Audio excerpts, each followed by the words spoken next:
जय हिंद दोस्तों। तो आज की हमारी इकोनॉमी की क्लास सेकंड है और इसके अंदर हम लोग जो है बॉन्ड मार्केट पढ़ने वाले हैं। इससे पहले हम लोगों ने बहुत सारी चीज़ें पढ़ ली हैं ऑलरेडी, शेयर्स वगैरह बहुत ही अच्छे तरीके से मैंने आपको पढ़ाया था। तो वो फर्स्ट क्लास थी हमारी। आई होप आपने वो फर्स्ट क्लास देख ली होगी। नहीं देखी है तो प्लीज़ यार पहले वो देख लो, देन ही इसके अंदर आना, तभी आपको कुछ चीज़ें जो है समझ में आएंगी। पूरा ही जो है कॉन्सेप्ट क्लियर हो जाएगा अगर आप फर्स्ट क्लास देखोगे तो। फिर भी कोई डाउट रहता है तो कमेंट कीजिए, मैं आपको सब कुछ बता दूंगा। तो चलिए हमारी क्लास को जो है स्टार्ट करते हैं। आज हम लोग पढ़ने वाले हैं बॉन्ड मार्केट को। तो कल हमने जैसे देखा था बॉन्ड्स और डिबेंचर्स, तो आज उसी का सब टॉपिक हम लोग चलने वाले हैं लेके बॉन्ड मार्केट। तो कुछ इसके टाइप्स हमें देखने को मिलते हैं, ठीक है। तो वो कौन कौन से टाइप है वो देखते हैं और उन टाइप के अंदर हमें क्या देखने को मिलता है। तो सबसे पहला हमें देखने को मिलेगा फिक्स्ड इंटरेस्ट बॉन्ड या फिर प्लेन वेनिला बॉन्ड, ठीक है। तो याद रखना, जो बॉन्ड का नाम है ना पहले उसको पढ़ो, ठीक है। डायरेक्ट मत घुसो कि उसके अंदर क्या लिखा हुआ है, पहले उससे समझने की कोशिश करो। फिक्स्ड इंटरेस्ट यानी यहाँ पे इस बॉन्ड के अंदर में हमें फिक्स इंटरेस्ट देखने को मिल रहा है, ठीक है। बॉन्ड तो ये है ही, या फिर उसका दूसरा नाम है ना, प्लेन वेनिला बॉन्ड, FIB या PVB। अभी यहाँ पे IB लिखा हुआ है, इसको आप इग्नोर करके V कर लेना, ठीक है, कोई बड़ी बात नहीं है। तो अब इसके अंदर में दो पॉइंट्स हैं, छोटे पॉइंट्स हैं। जैसे देखो रेट, ये पहला पॉइंट तो यहीं से ही आ गया, rate of interest is fixed. दूसरा यानी कॉमन बॉन्ड है। अब यार कितना नॉर्मल है, फेस वैल्यू है, एक टाइम है, ठीक है। टेन्योर वगैरह मैं लिखूंगा थोड़ी ना यार, ये तो आपको पता ही है, टाइम हो गई है, ठीक है। टेन्योर आ गया, ROI फिक्स्ड है, इतना भी 1%, 2%, 3%, 4% हो गया, सिंपल। तो सर अगर फिक्स्ड है तो उसका ऑपोजिट भी होगा, तो बिल्कुल होगा यार। तो उसका क्या नाम हो गया, फ्लोटिंग रेट बॉन्ड, FRB, ठीक है। ये हमारे पास में आ गया फ्लोटिंग रेट बॉन्ड। इसके अंदर में क्या होता है कि एक तो हमारे पास में फिक्स इंटरेस्ट रेट आएगा ही आएगा, ठीक है, स्प्रेड बोलते हैं इसको, ठीक है। तो ये तो हो गया हमारा पहले वाला पॉइंट। देखो इसमें तो फिक्स रहेगा ही। मान लीजिए कोई फेस वैल्यू है 1000 रुपये की, तो उसमें एक तो ROI रहेगा ही रहेगा हमारे पास में, 4%, 5%, 6%, जितना भी है। साथ में हमें क्या मिलता है गवर्नमेंट की तरफ से, रेपो रेट, जितना भी रेपो रेट चल रहा है, RBI जितना भी रेपो रेट लगा रहा है, 1%, 2%, 3%, 4%, जितना भी लगा रहा है, वो रेपो रेट भी हमें मिलेगा। कब मिलेगा, मैच्योरिटी पे मिलेगा जी। वो कितनी भी हो सकती है RBI के ऊपर में, ठीक है। वो हम लोग आगे पढ़ेंगे धीरे धीरे, बहुत सारी चीज़ें हैं, ठीक है, बैंकिंग में, और अच्छे तरीके से इसको लोग देखेंगे, ओके।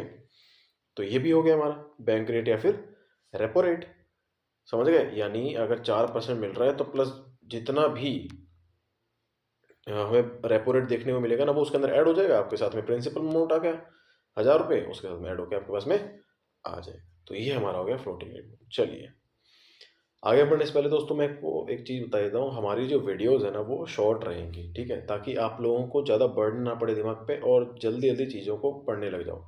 चीज़ों को मैंने पार्ट्स में डिवाइड किया हुआ है, इसलिए मैं एक ही क्लास में आपको पूरा कैपिटल मार्केट नहीं पढ़ाने वाला हूँ। जो लोग पढ़ा रहे हैं उनको पढ़ाने दो, उनका काम है पढ़ा के निकलने का। मेरा नहीं है, मेरा दिमाग में एकदम बैठाना है चीज़ों को। तो मैं बहुत छोटे छोटे पार्ट्स में फ्रेगमेंटेशन किया हुआ मैंने चीज़ों का, ठीक है। तो वैसे करके आपको पढ़ा रहा हूँ, तो आपको बहुत शॉर्ट ड्यूरेशन देखने को मिलेगी, 10 से 15 मिनट, ओके। उससे ज़्यादा नहीं मिलेगा। कल की क्लास बड़ी थी, पहली थी, थोड़ा ज़्यादा कॉन्सेप्ट थे, लेकिन एवरेज 10 से 15 रहेगा, ठीक है। थोड़ा स्टाइल चेंज किया है मैंने अभी। जैसे लाइव में हम लोग 1 डेढ़ घंटा पढ़ते थे, वो चीज़ नहीं है। टाइम पास नहीं करना है ना भाई, हालांकि मेहनत हम वहाँ पे भी कर रहे थे, लेकिन अभी मैंने स्टाइल चेंज किया है अपना, ठीक है। तो दो तरह के तो हो गया, फिक्स्ड हो गया, फ्लोटिंग हो गया। तीसरा आता है जीरो कूपन बॉन्ड, ठीक है, इंटरेस्ट बोल लो, कूपन बोल लो, ठीक है। इसके अंदर में क्या हुआ, पहला लाइन देखो, हर जगह आपको कौन मिलेगा, कॉमन मिलेगा, फेस वैल्यू रहेगी ही रहेगी, ठीक है, और फिक्स्ड टेन्योर, ये तो रहेगा। अब देखो जीरो कूपन बॉन्ड यानी इंटरेस्ट नहीं है, यानी मान लीजिए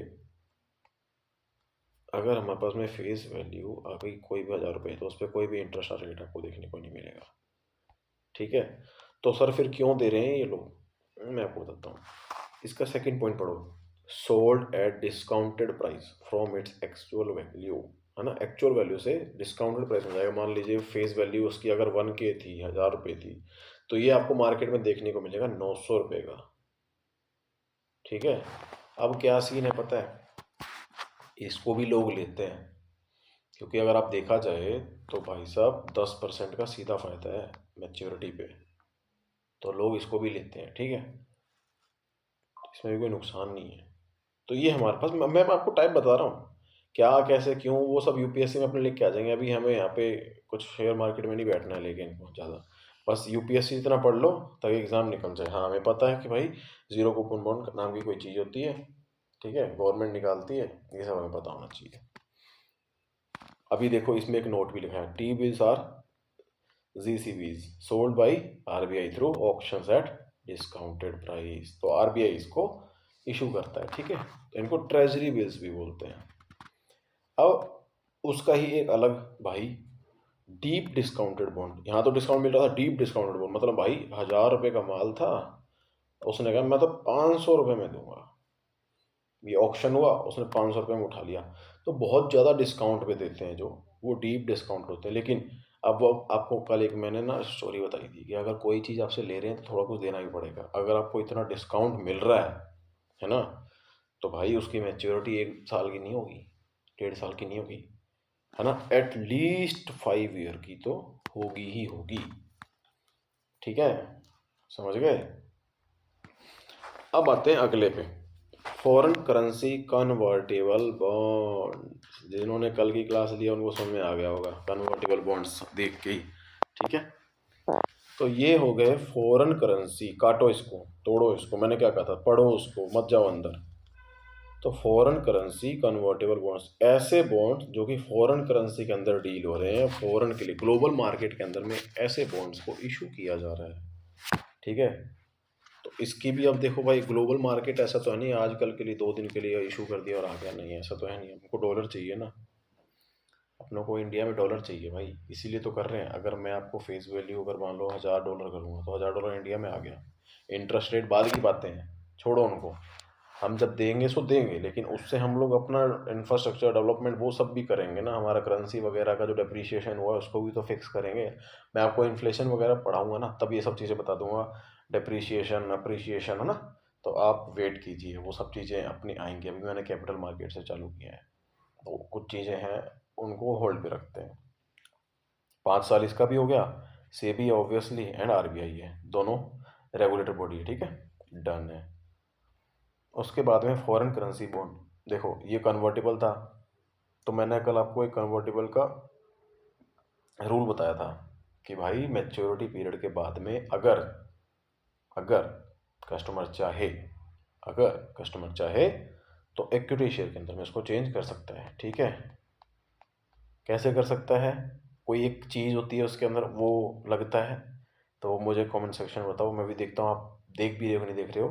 तो इक्विटी शेयर के अंदर जब वो चेंज होता है तो उसके अंदर में एक प्रोसेस होती है, वो प्रोसेस का नाम बताइए, एक चीज़ लगती है उसके बाद में होता है, पूरा पैसा नहीं मिलता है, तो उसको क्या बोलते हैं, कमेंट सेक्शन में जरूर कमेंट करके बताएंगे, ठीक है, डन है। अब इसका छोटा भाई फॉरेन करेंसी बॉन्ड, यानी ये नॉन कन्वर्टेबल हो गए, ये देखो, ये कन्वर्टेबल हुए तो ये नॉन कन्वर्टेबल हो गए, ये भी डॉलर करेंसी के अंदर में इशू होते हैं, ठीक है। रेट ऑफ इंटरेस्ट डॉलर में ही पेमेंट हो गई।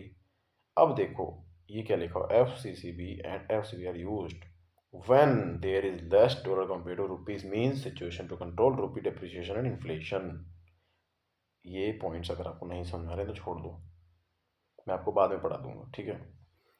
अब देखो यार, मान लीजिए डॉलर है, ये इतना साइज़ है, ये रुपीज़ है, इंडिया में ज़्यादा हो गए, तो यार जो चीज़ ज़्यादा होगी उसकी वैल्यू कम होती है। आप हर जगह हर अपने दोस्त के पास में बार बार जाओगे, एक थोड़ी सी वैल्यू कम हो जाएगी। एक मेहमान एक दिन के लिए आता है, आइए जी 56 प्रकार के भोग खाइए जी, फिर दूसरे दिन आया, 56 के आधे हो गए, फिर उसके आधे हो जाएंगे, फिर उसके आधे हो जाएंगे, फिर अपनों को ही चुभने लग जाएगा कि यार ये क्यों ही रोज़ रोज़ आ जाता है। ऐसा ही कुछ हमारा सीन है, रुपया जितना ज़्यादा उतनी उसकी वैल्यू कम। तो उसको इक्वल करने के लिए, बैलेंस आउट करने के लिए हम लोग डॉलर लेके आते हैं। डॉलर कैसे लेके आएंगे, बॉन्ड इशू करके लेके आएंगे।